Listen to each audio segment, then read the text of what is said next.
Imagine walking down a hallway that stretches 200 feet without a single window. The fluorescent lights flicker and die, one by one, until you're moving through darkness so complete that your own footsteps become your only guide.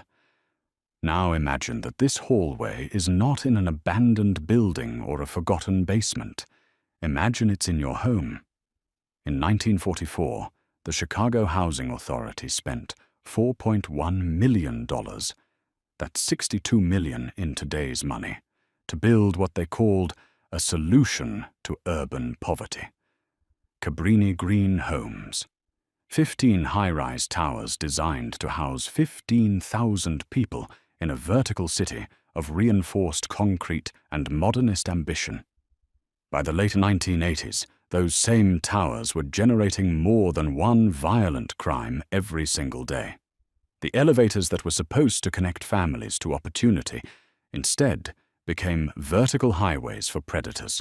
The stairwells that were designed as emergency exits became permanent territories controlled by people who had never paid rent but owned entire floors through fear and violence.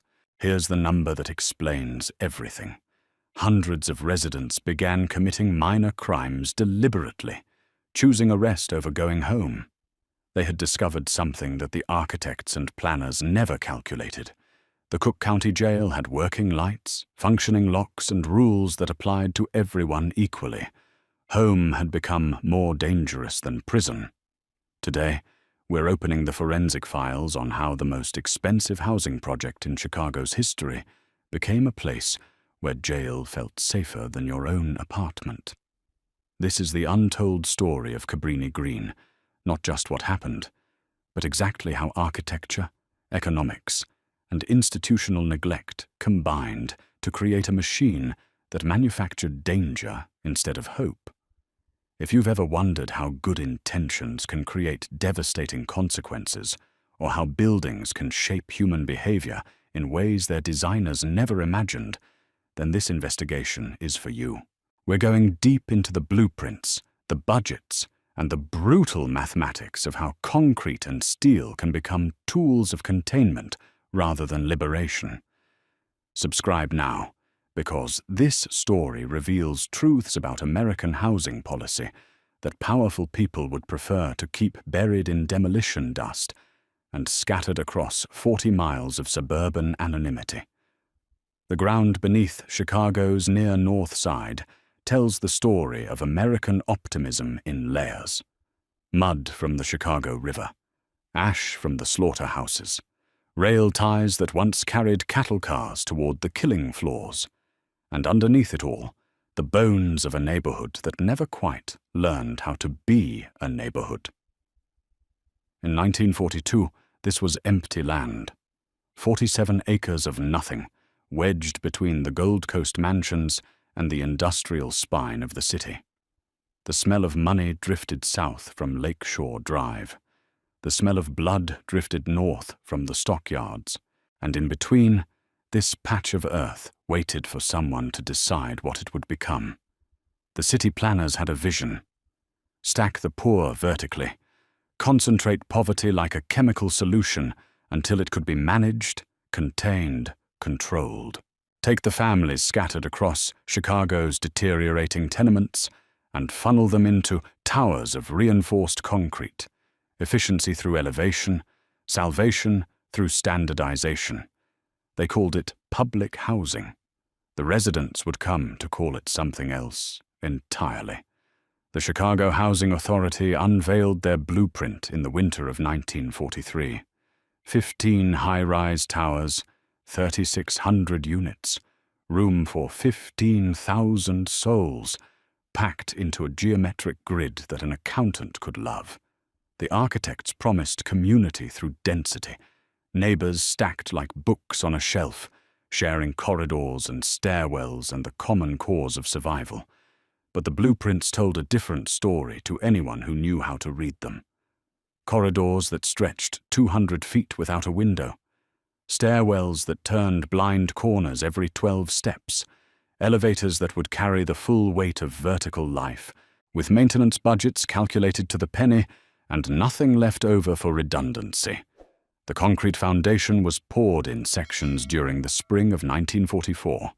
Each section carried its own serial number, stamped into the grey surface like a prisoner's identification. The workers laying the foundation had no idea they were building the skeleton of something that would outlive their grandchildren's nightmares. They just knew the pay was steady and the work was hard, and the city was in a hurry. Federal dollars flowed from Washington like water from a broken main. The Housing Act of 1937 had promised decent homes for decent families, and Chicago was ready to deliver. $2.7 million in federal funding, plus municipal bonds that pushed the total cost to $4.1 million. Adjusted for inflation, that would be $62 million in today's currency. A fortune in concrete and steel and good intentions. The first tower rose from the mud like a monument to mathematical precision. 16 stories high, 48 units per floor, 768 apartments in a single building, connected by one central elevator shaft and 2 concrete stairwells. The architects had calculated everything: square footage per resident, cubic feet of air per room, load-bearing capacity of every beam and girder. They had not calculated what happens when a building learns to hide secrets. The corridors were the building's nervous system, long arteries of terrazzo flooring and fluorescent light, connecting dozens of apartment doors like vertebrae on a spine. The Housing Authority's specifications called for corridors wide enough for 2 people to pass comfortably. 7 feet from wall to wall. But comfortable for whom? The architects had never lived in public housing. They had never walked these halls at 2 in the morning, listening to footsteps that might belong to a neighbor heading home late or a predator heading nowhere good. Each corridor was designed as a highway for human traffic. No alcoves, no interruptions, no places for residents to pause and talk, to build the small connections that turn neighbors into community. Just straight lines of institutional efficiency, where conversations died in the acoustic void and loneliness echoed off the walls like a drumbeat. The stairwells were worse, 2 per building, positioned at opposite ends for fire safety. But fire was not the danger that would matter. The stairwells were concrete chambers, 20 feet tall per flight, with landing areas just wide enough for one person to wait while another passed. Fluorescent fixtures were mounted in the ceiling, behind metal grates that could survive a sledgehammer, but not the economics of deferred maintenance. When those lights failed, the stairwells became vertical caves, echo chambers where a whisper could carry 4 floors down, and a scream could die between the walls. The city's building code required emergency lighting in case of power failure. It did not require anything to happen when the emergency lights failed too.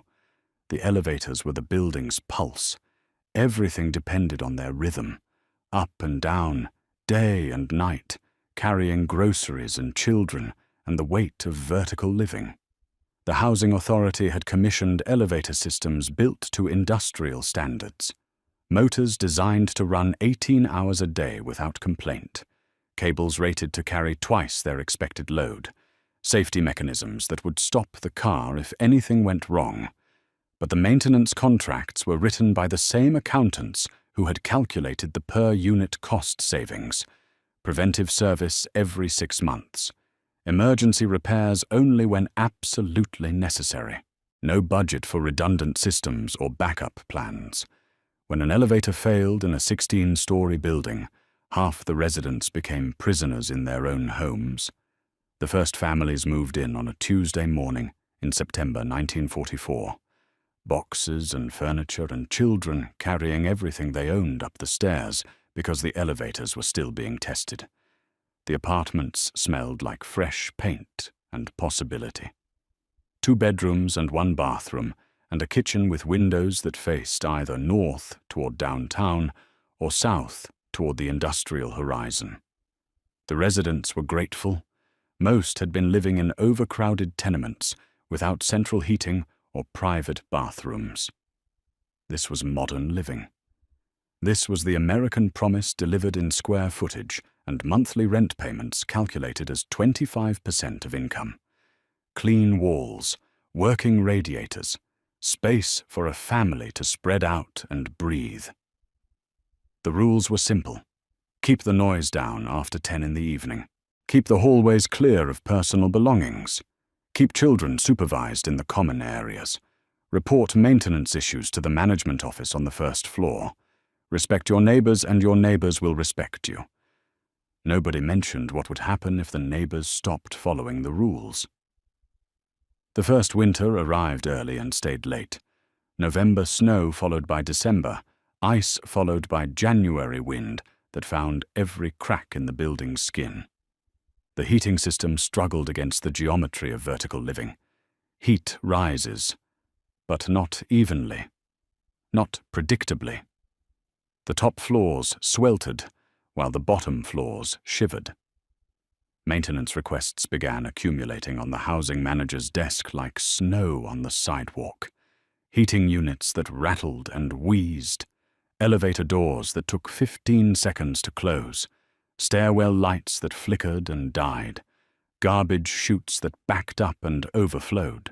Each request was logged and prioritized according to a system that made sense to administrators, but felt arbitrary to the families living in the cold and dark. The repairs came slowly, if they came at all. The housing authority had calculated maintenance costs based on optimal conditions.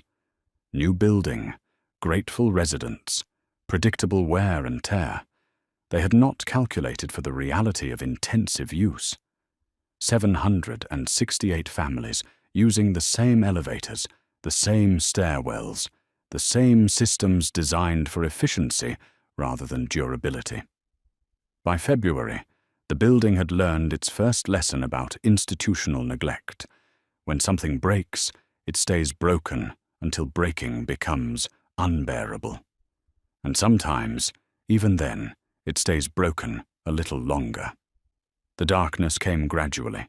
First one fluorescent fixture in a 6th-floor corridor, then 2 bulbs in a stairwell between the 8th and 9th floors, then an entire section of the 13th floor that went black after an electrical failure that was logged, reported, prioritized, and forgotten. The residents adapted. They learned to navigate by memory and touch. They learned which stairs were safe to climb in the dark, and which corridors could be trusted after sunset. Children learned to run between patches of light like soldiers crossing a battlefield. Mothers learned to time their errands for daylight hours and their worrying for the hours after dark. But adaptation has its limits. When the building began deciding which rules mattered and which could be ignored, the balance of power shifted. Not all at once, not dramatically, just quietly, persistently, like water finding cracks in concrete. The first silence was the sound of a call for help that nobody answered. A woman on the 14th floor, whose elevator stopped between floors, and whose voice echoed in the shaft for 20 minutes before the motor finally restarted and carried her home. She reported the incident to management. The report was filed. The elevator was inspected. The inspector found nothing wrong. But something was wrong. Not mechanically, not structurally. Something deeper. The building was learning to swallow sound the way it had learned to swallow light. Voices that should have carried became whispers. Whispers that should have been heard became silence. And in that silence, new rules began to write themselves. Rules that had nothing to do with quiet hours or hall regulations. Rules about who moved through the building and when and why. Rules about which floors belonged to residents and which floors belonged to something else entirely. The building was beginning to remember that it had not been designed for community. It had been designed for containment. And containment, the residents were starting to understand, worked both ways. It kept the outside world from coming in, but it also kept the inside world from getting out. The first year ended with a small ceremony in the community room on the first floor. Housing authority officials congratulated themselves on completing the project on time and under budget. Residents gathered to celebrate their new homes and their new neighbors. Children played in the corner, while adults discussed the possibility of organized activities. A chess club, maybe. A mother's group for the women with young children. But the celebration felt hollow somehow, like a performance staged for an audience that had already left the theater. Because by then, everyone understood the building's real personality. They had felt its moods in the failed elevators and flickering lights. They had heard its voice in the acoustic tricks that made conversations disappear and footsteps multiply. The building was not malicious. It was worse than malicious. It was indifferent. It would house them and shelter them and collect their rent payments with mechanical precision. But it would not protect them. Not from each other. Not from anyone who learned to use the building's own design against its residents. And there were people learning. People who understood that a building designed for efficiency could be remarkably inefficient at providing safety. People who recognized that corridors built for traffic flow could be excellent highways for predation. People who realized that when help travels slowly, harm travels fast. The second year would teach harder lessons about architecture and human nature, about the difference between housing and homes, about what happens when a building forgets it was supposed to serve the people inside it and starts making them serve it instead. The concrete was curing. The systems were stabilizing. The community was settling into routines that felt normal until they suddenly felt dangerous. And in the management office on the first floor, maintenance requests continued accumulating like evidence of a crime that nobody had figured out how to prosecute. The building taught its residents to listen. Not just to hear, but to decode the acoustic fingerprint of survival. Footsteps had weight and rhythm and intention. The shuffle of an elderly neighbor heading to the mailbox, the quick patter of children racing toward the elevator before the doors closed, the deliberate, measured pace of someone who owned the hallway and wanted everyone to know it. Sound traveled strangely in the concrete corridors of Cabrini Green. Voices carried farther than they should, bouncing off hard surfaces until whispered conversations 3 doors down became audible through apartment walls. But screams had a way of disappearing entirely, swallowed by the building's geometry like stones thrown into deep water. The residents learned to read these signals the way sailors read weather. A door slamming on the 10th floor could mean domestic trouble or teenage rebellion. Laughter echoing from the stairwell could mean children playing or adults celebrating, or something darker masquerading as joy. The building's acoustics created a surveillance system that belonged to no one and everyone, where privacy was a luxury that concrete could not provide. Mrs. Eleanor Washington lived on the 9th floor with her 3 children and a husband who worked double shifts at the steel mill. She had moved to Cabrini Green from a 2-room apartment on the south side, where the walls were so thin she could hear her neighbors' conversations word for word. The public housing project had promised privacy through modern construction. Soundproof walls, insulated floors, the dignity of not knowing what your neighbors were arguing about at midnight. But privacy, she discovered, was not about thickness of walls. It was about control over who had access to your life. And in Cabrini Green, access was determined by a building that had its own ideas about boundaries. The daily routine became a navigation exercise. Mrs. Washington learned that the elevator worked best between 7 and 9 in the morning, when the motor was cool and the cables were tight. After 10 o'clock, mechanical fatigue set in. The car moved slowly, stopped unpredictably, sometimes trapped passengers between floors while the motor groaned and wheezed like an old man climbing stairs. When the elevator failed completely, which happened every few weeks, the stairwells became the building's arteries. but arteries could be blocked. Mrs. Washington learned to avoid the north stairwell after 3 in the afternoon, when it became territory belonging to teenagers who had discovered that adults were reluctant to challenge groups of young men in confined spaces. She learned that the south stairwell was safer, but slower, because residents used it as an informal gathering place. Neighbors stopped to chat. Children played on the landings. Adults lingered to smoke cigarettes away from apartment windows. The social traffic made the stairwell feel more like community space, but it also made every trip downstairs an exercise in small talk and patience. The building's security system was a masterpiece of institutional theater. Locks on the main entrance that could be picked with a credit card. Intercom systems that crackled with static and rarely connected calls to the intended apartment. Security cameras mounted in the lobby that recorded nothing but empty hallways because the monitoring equipment had never been installed. The Chicago Housing Authority had purchased security for the price they were willing to pay, which was almost nothing. Locked doors were symbolic gestures. The real security came from residents who learned to secure themselves. Mrs. Washington developed her own protocols, multiple locks on her apartment door, because 1 lock was an invitation, and 3 locks were a deterrent. Kitchen knives kept within reach but out of sight, because weapons could be turned against you, but defense was better than helplessness. A network of neighbors who watched each other's children and shared information about which floors were safe and which should be avoided after dark. But the building made cooperation difficult. The long corridors isolated apartment doors from each other.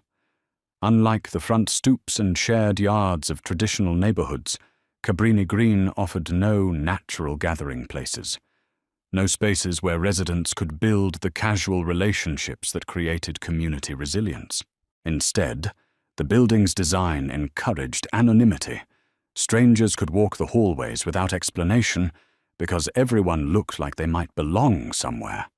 Visitors and residents became indistinguishable in corridors that connected dozens of apartments to a single elevator bank.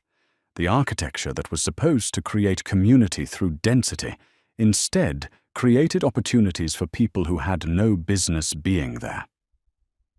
The first informal economy emerged around the broken systems. When elevators failed regularly, residents who lived on lower floors started charging neighbors for carrying groceries upstairs. When stairwell lights burned out and stayed out, someone began selling flashlight batteries at markup prices. When the intercom system stopped working, children earned quarters by running messages between floors. These arrangements felt entrepreneurial at first, neighbors helping neighbors for mutual benefit. But they also established precedents about unofficial control, about who could charge fees for access and who had to pay them, about which services were provided by the building and which could be privatized by whoever was willing to fill the gap. The Chicago Housing Authority had designed Cabrini Green as a machine for transforming poverty into stability through decent housing and reasonable rent. But machines require maintenance, and maintenance required funding that had been calculated down to the penny, with nothing left over for the unpredictable realities of intensive use. The maintenance crew consisted of 4 men responsible for 15 buildings containing 3,600 apartments. They worked with tools purchased at the lowest possible bid and replacement parts that were ordered only when systems failed completely. Their job was not prevention. Their job was emergency response. They waited for things to break and then attempted repairs with inadequate resources and insufficient time. The residents learned not to expect quick fixes. A broken lock might be repaired in a day or a week or never.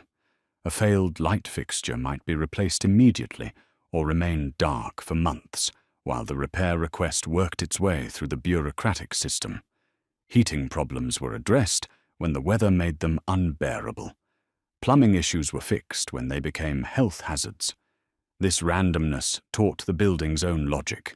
Systems that broke were not necessarily systems that got fixed. Complaints that were filed were not necessarily complaints that were addressed. The building operated according to its own priorities, which had less to do with resident comfort than institutional efficiency. Mrs. Washington's son Marcus was 12 years old when he learned that home could be more dangerous than the streets.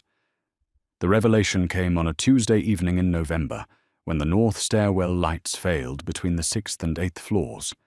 Marcus was carrying groceries upstairs because the elevator was broken again. The stairwell was dark enough that he had to feel his way along the handrail. Someone was waiting on the 7th floor landing. Not a neighbor. Not someone with business in the building. Someone who understood that dark stairwells were perfect places for transactions that required privacy. Marcus pressed himself against the wall and waited for the footsteps to move away. They didn't. The conversation that followed was conducted in whispers, but the concrete walls made whispers audible. Money changing hands, packages being transferred, business being conducted in the space between floors, where security cameras could not see and maintenance crews rarely ventured. Marcus waited until the transaction was finished and the participants had moved on. Then he climbed the rest of the way to his apartment, put away the groceries, and tried to explain to his mother why he was 20 minutes late and why he looked like he had seen something that 12-year-old boys should not have to see. Mrs. Washington called the housing office the next morning to report suspicious activity in the stairwells. The complaint was logged. A maintenance crew was dispatched to replace the burned-out lights. The lights were replaced, but the next week they were broken again. Not burned out. Broken. Deliberately destroyed. Someone had discovered that darkness was useful, that stairwells without light were stairwells without oversight, that a building designed for efficiency could be remarkably efficient at hiding illegal activity from anyone who might want to stop it. The pattern repeated throughout the complex. Lights that were repaired were broken again. Locks that were fixed were picked again. Security measures that were implemented were circumvented faster than they could be maintained. The building was teaching lessons about institutional limits and human resourcefulness. The Chicago Police Department responded to calls from Cabrini Green with increasing reluctance, not because the officers were lazy or corrupt, but because the building's design made law enforcement almost impossible. Crimes occurred in stairwells without witnesses. Suspects disappeared into corridors that connected to dozens of apartments. Evidence vanished into spaces that police could not search without warrants they could not obtain. Response times began stretching. 5 minutes became 10. 10 minutes became 20. 20 minutes became long enough for crimes to be completed, evidence to be disposed of, and perpetrators to disappear into the building's protective geometry. The residents noticed. They began calling police less frequently, not because crime was decreasing, but because police response was becoming unreliable. Self-reliance became the default option. Problems that could not be solved internally simply became part of the building's ecosystem.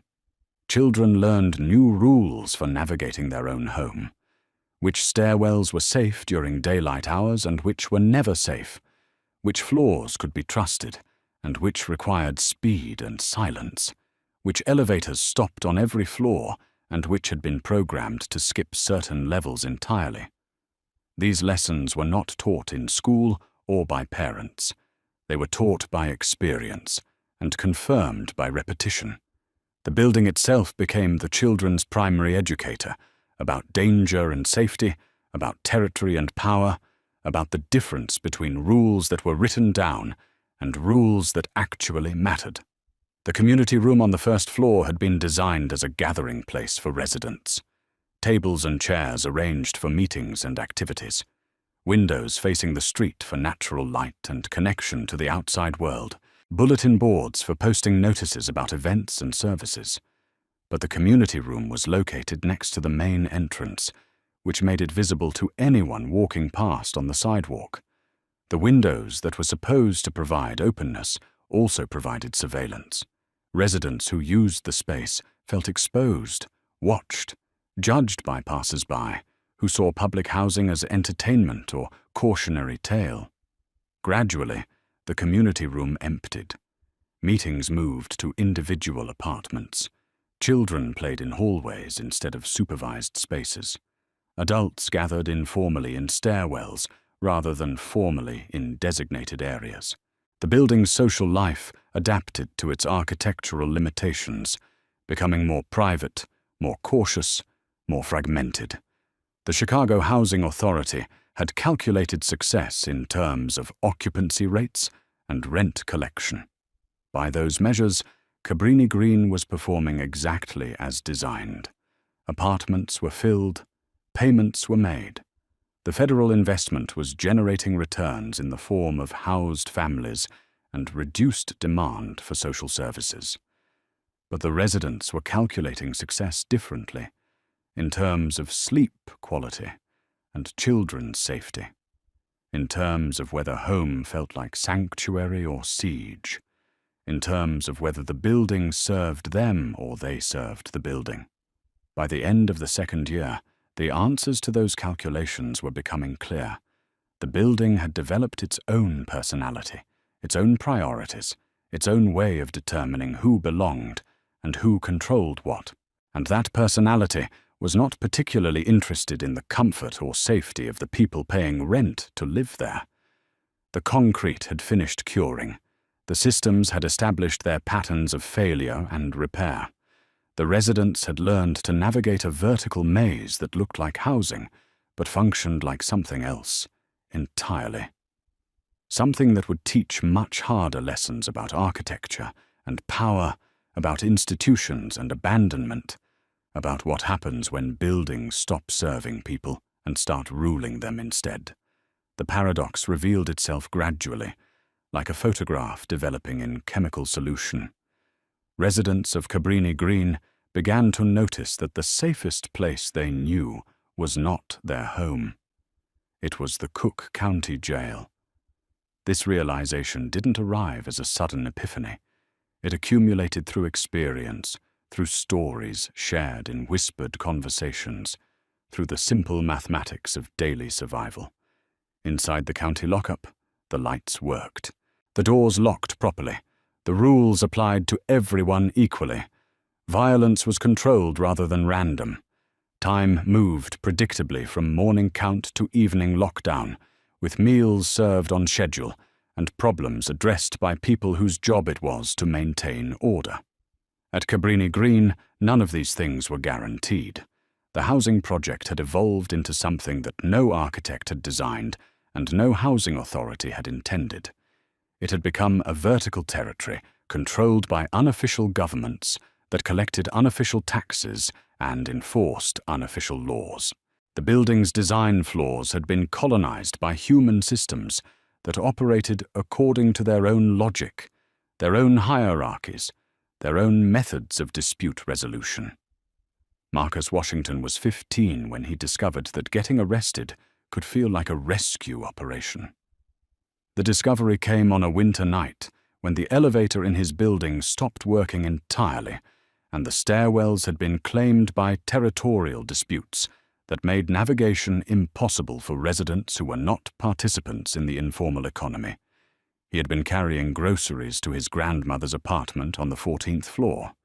The north stairwell was controlled by dealers who charged a toll for passage after dark. The south stairwell was controlled by different dealers who charged a different toll and enforced collection with different methods. The building's two primary vertical arteries had been privatized by entrepreneurs who understood that monopolizing transportation was the foundation of all successful criminal enterprises. Marcus chose the street.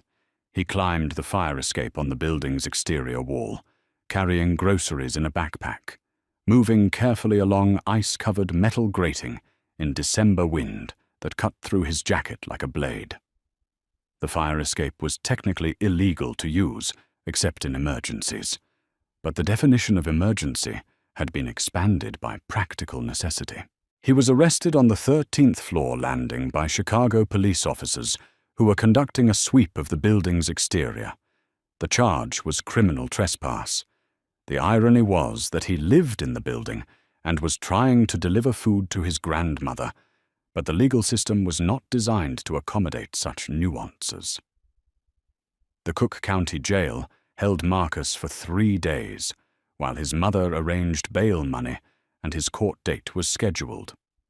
Those 3 days taught him about the reliability of institutional power, guards who showed up for work on schedule, meals that arrived when promised, lights that illuminated every corner of every cell, rules that were enforced consistently, regardless of who violated them. The jail was a machine designed for control, and it worked. Not pleasantly, not comfortably, but predictably. Marcus knew when he would eat and when he would sleep, and what would happen if he broke the rules. The consequences were clearly defined and uniformly applied. The environment was hostile, but honest about its hostility. When he returned to Cabrini Green, the building felt less like home than like a broken prison where the guards had abandoned their posts and the inmates were running everything except the basic systems that kept people alive.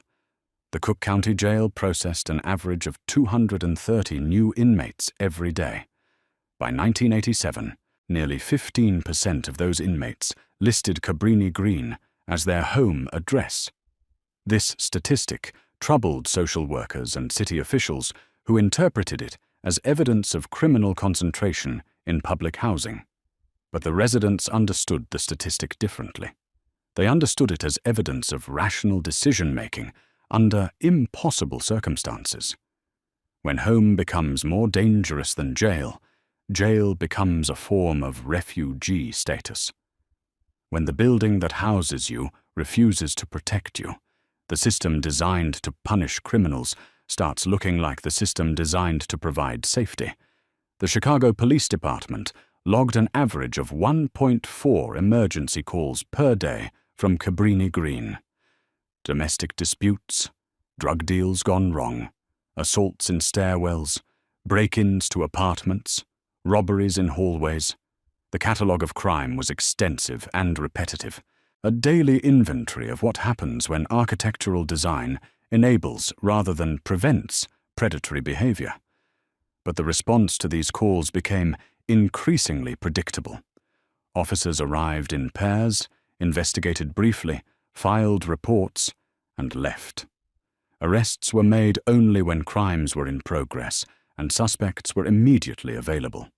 Follow-up investigations were rare because the building's design made evidence collection nearly impossible and witness cooperation unlikely.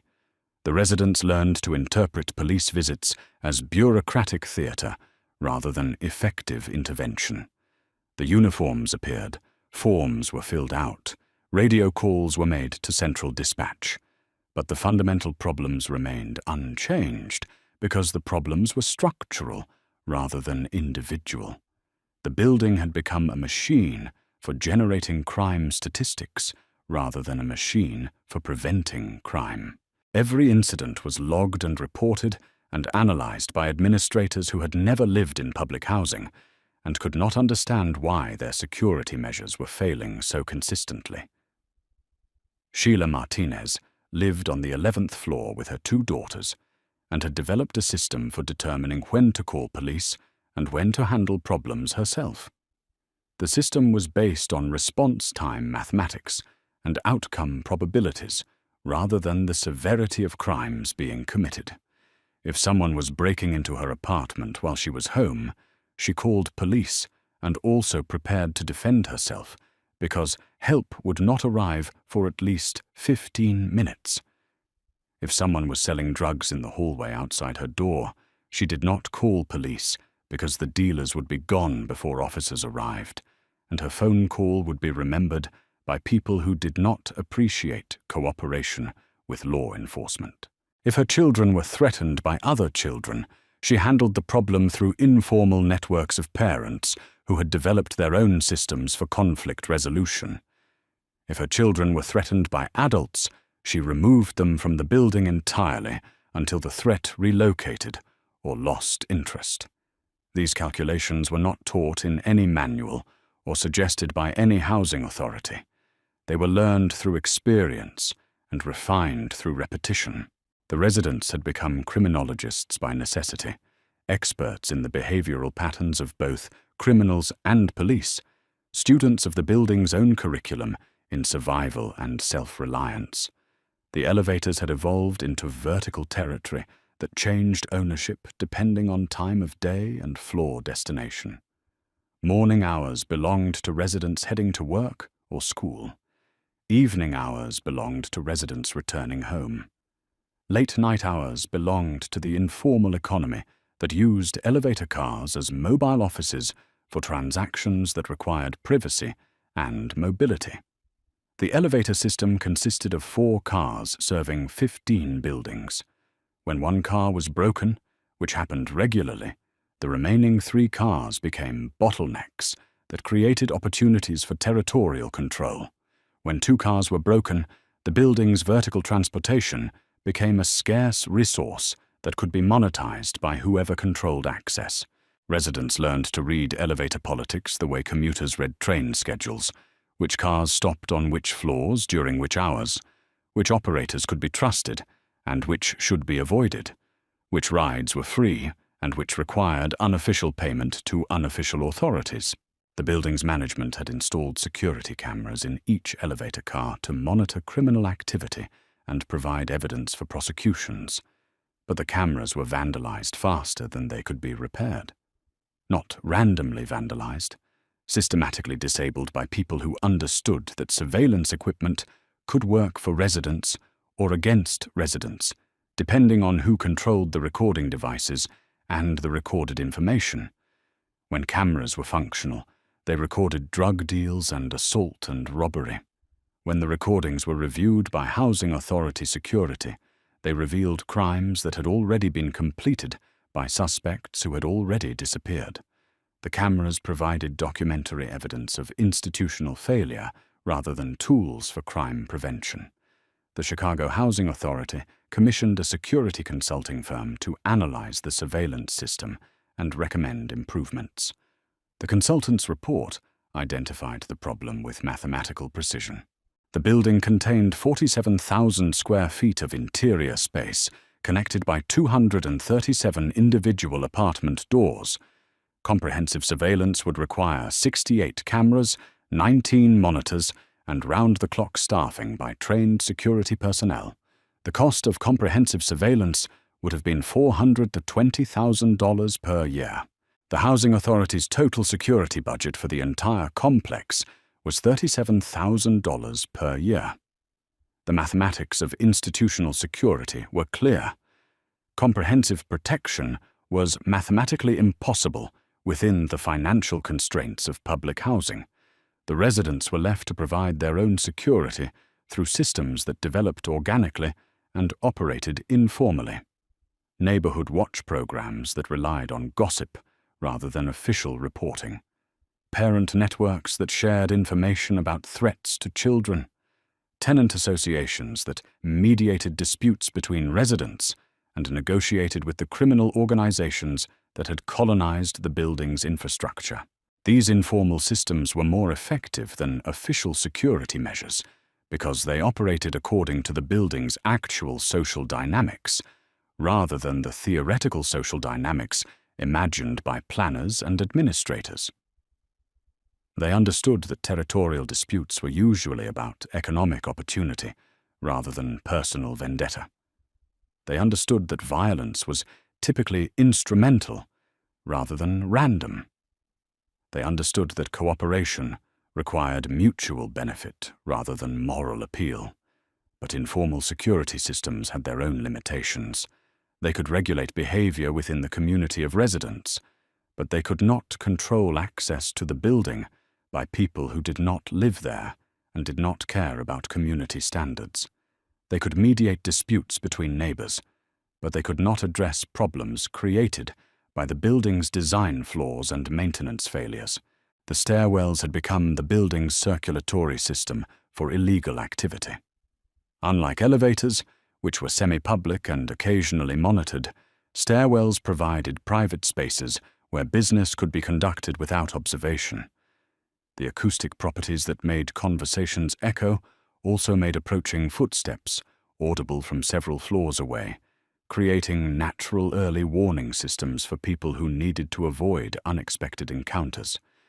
Each stairwell developed its own economy and its own territorial boundaries.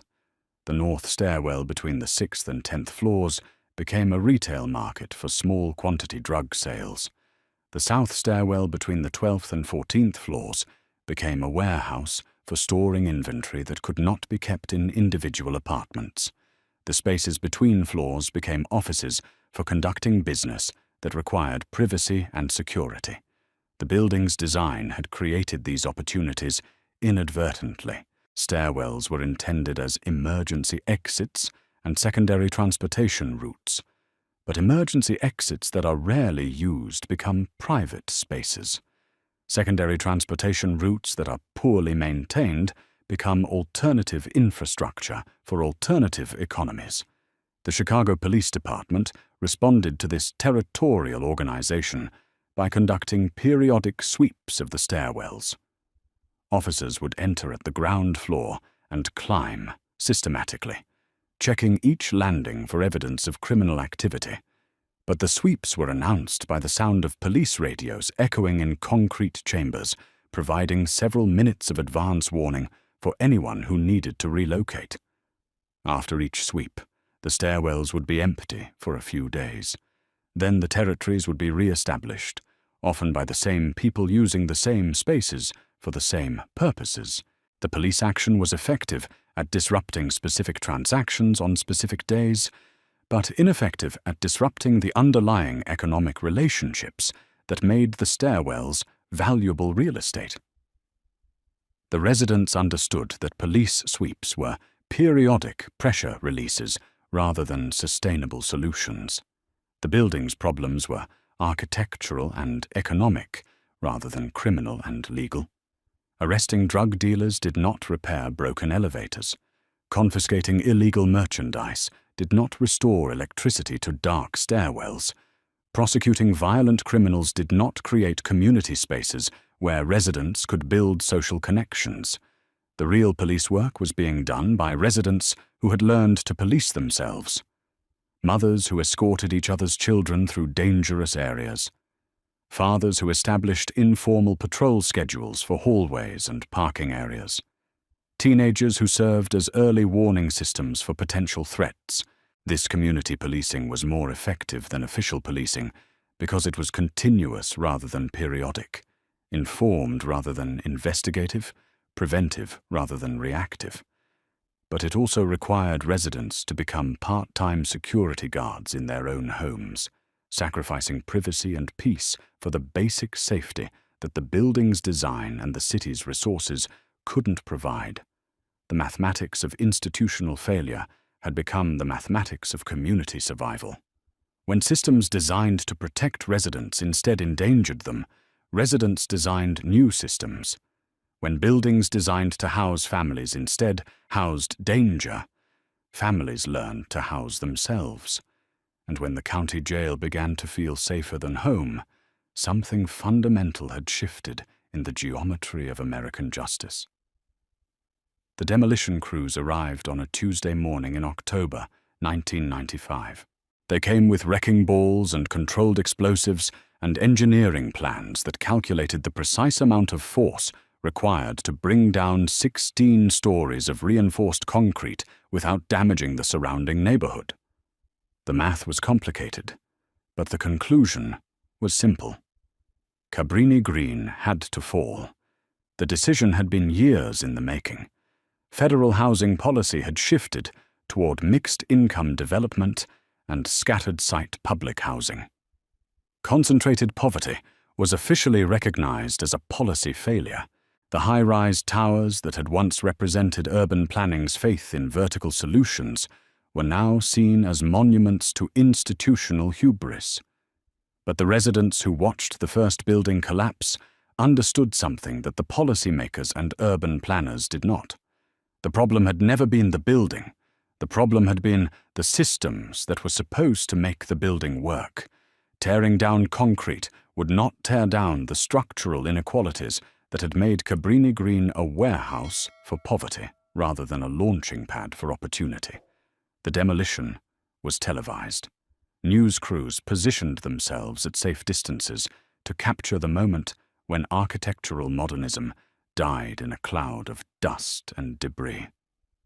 The footage would be replayed on evening news broadcasts as visual evidence that Chicago was moving beyond the failures of public housing toward a new model of urban development. What the cameras did not capture was the dispersal. 3,000 families scattered across a metropolitan area that had little affordable housing and less political will to accommodate the refugees from urban renewal. Some found apartments in other public housing complexes that were equally troubled but less notorious. Some moved in with relatives in overcrowded situations that stretched family relationships and household budgets. Some simply disappeared into the informal economy of substandard housing and predatory landlords. The demolition crews worked systematically, building by building, over the course of 3 years. Each collapse was preceded by months of planning and weeks of preparation. Engineers calculated blast patterns. Environmental crews tested for asbestos and lead paint. Social workers attempted to track residents through the relocation process. But tracking human displacement proved more difficult than tracking structural demolition. Families moved and moved again as temporary solutions became permanent problems. Children changed schools multiple times. Adults lost jobs when transportation to work became impossible. Social networks that had taken years to build were destroyed as quickly as the buildings that had housed them. The city celebrated each successful demolition as evidence of progress. The Housing Authority released statements about transformation and renewal and hope for the future. The federal government cited Chicago as a model for how other cities could address the legacy of failed public housing policy. The former residents were less convinced that progress was being made.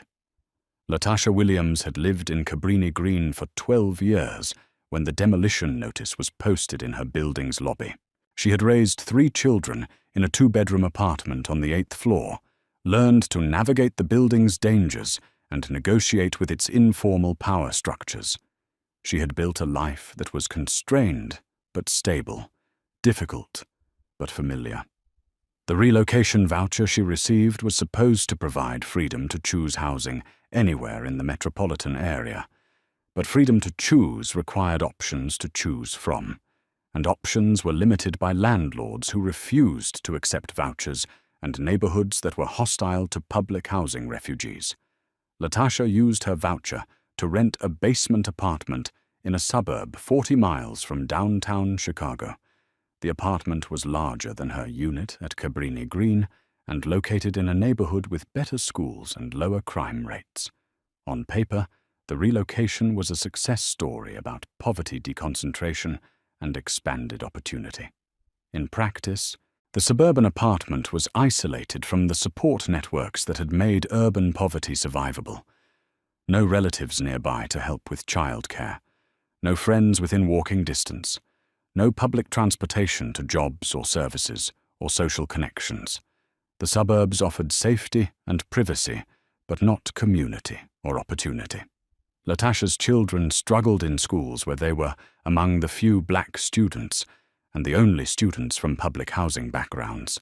Teachers were well-meaning, but unprepared to address educational gaps that reflected years of inadequate schooling in under-resourced urban schools.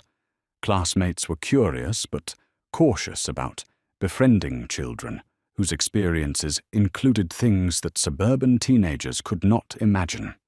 The transition from vertical density to suburban sprawl required adjustments that went beyond geography. In Cabrini Green, neighbors had been unavoidable. Privacy was scarce, but so was loneliness. Help was usually available from someone who understood the specific challenges of poverty and institutional neglect.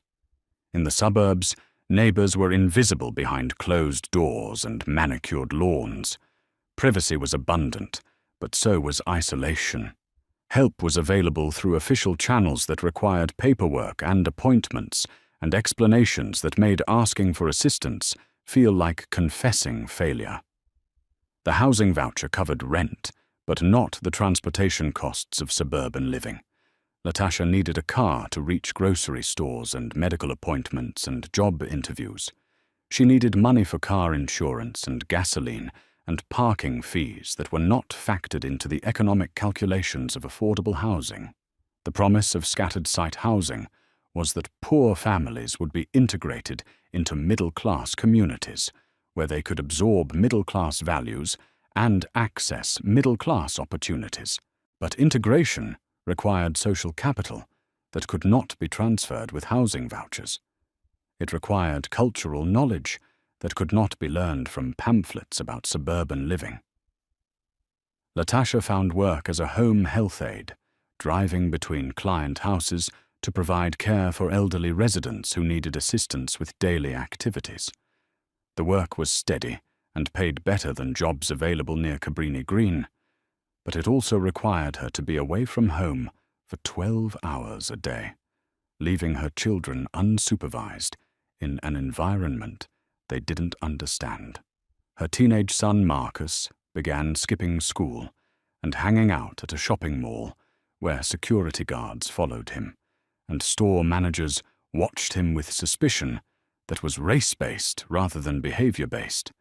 He was not causing trouble, but his presence was interpreted as potential trouble by people who had limited experience with young black men from public housing backgrounds.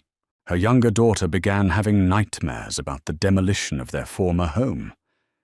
She had been 8 years old when they moved and had not understood why their apartment building was being destroyed.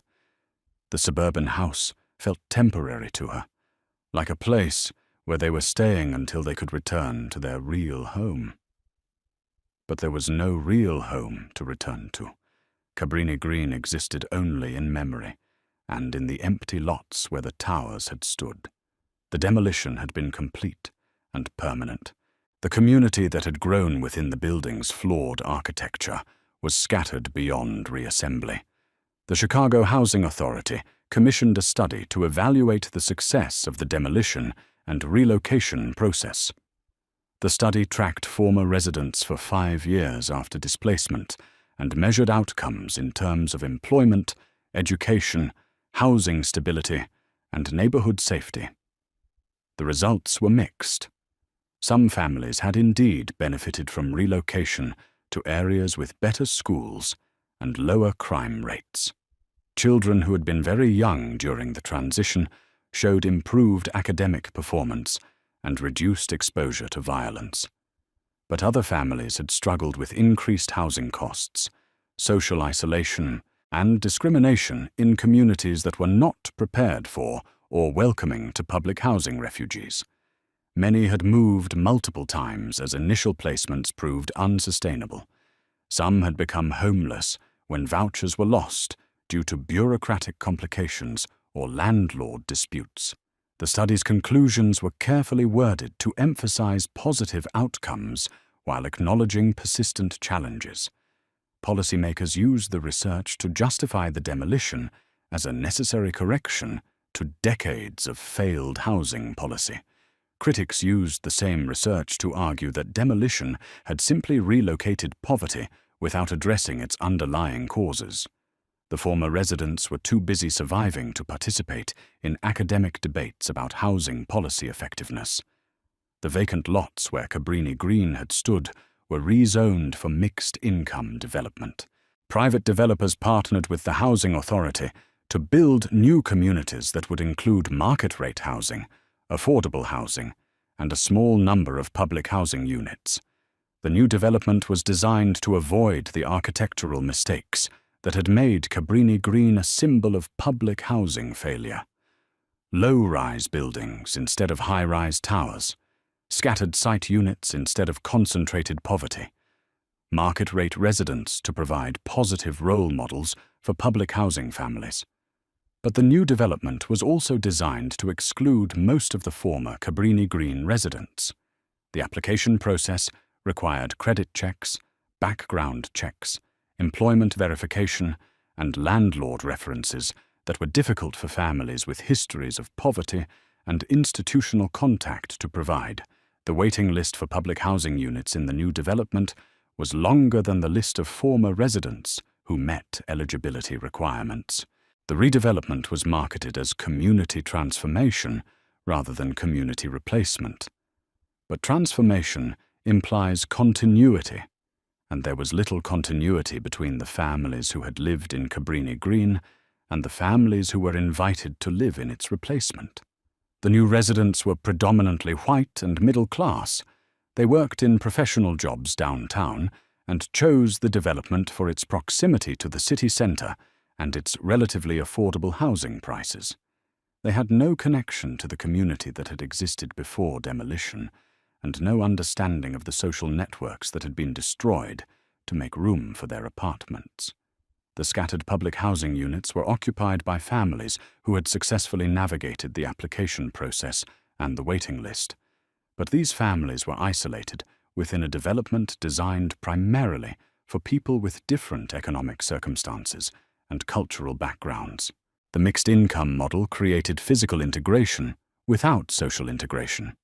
The developers had learned from Cabrini Green's architectural mistakes, but had not learned from its social complexities. The new buildings had better lighting, more secure entrances, and improved maintenance systems, but they also had surveillance cameras that monitored behavior and lease agreements that restricted activities in ways that made community building difficult. The community that had existed within Cabrini Green's flawed architecture had been imperfect, but authentic.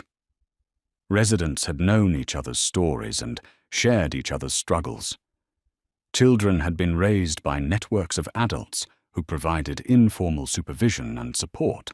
Problems had been addressed through systems of mutual aid and collective responsibility. The new development offered better housing, but not better community. The architecture was improved, but the social architecture was designed for people who did not need social support systems because they had access to institutional support systems through employment, education, and family wealth. 5 years after the last tower fell, a reporter from the Chicago Tribune returned to interview former Cabrini Green residents about their experiences with relocation. The interviews were conducted in apartments and houses scattered across the metropolitan area, from inner-ring suburbs to distant exurbs, from other public housing complexes to privately owned homes. The stories were as scattered as the families. Some residents spoke about improved safety and better schools and opportunities that had not existed in the high-rise towers. Others spoke about isolation and discrimination and the loss of community networks that had made poverty survivable. But every interview contained the same underlying recognition. Cabrini Green had been more than just bad housing. It had been home to a community that had learned to survive institutional neglect through systems of mutual support and collective resilience. The demolition had eliminated the bad housing, but it had also eliminated the community, and no amount of architectural improvement could reconstruct the social relationships that had taken decades to build and moments to destroy. The wrecking balls had been precise and effective. The human consequences were more complicated and more permanent. The empty lots where the towers had stood were covered with grass and surrounded by temporary fencing. Signs posted by the development company promised new construction beginning soon. But the lots remained empty longer than expected as financing was arranged and permits were obtained and community input was solicited from people who had not lived in the community that had been demolished. Children who had grown up in Cabrini Green returned as adults to visit the vacant land where their childhood homes had been. They brought their own children and tried to explain what had stood there before the demolition. But memory is inadequate for reconstructing architecture, and words are insufficient for describing communities that exist only in recollection. The lesson of Cabrini Green was not that public housing was a failed experiment. The lesson was that housing without investment, architecture without maintenance, and buildings without community support become warehouses for containing poverty rather than platforms for transcending it. The demolition had addressed the symptom, but not the disease. The towers were gone, but the structural inequalities that had made the towers dangerous remained in place. Poverty had been scattered and hidden rather than addressed and alleviated. And somewhere in a suburban basement apartment, 40 miles from downtown Chicago, a woman who had once lived on the 8th floor of a demolished building was still trying to figure out how to build community in a place that had been designed for privacy instead of connection. The wrecking ball had been the easy part. Reconstruction would prove more difficult than anyone had calculated.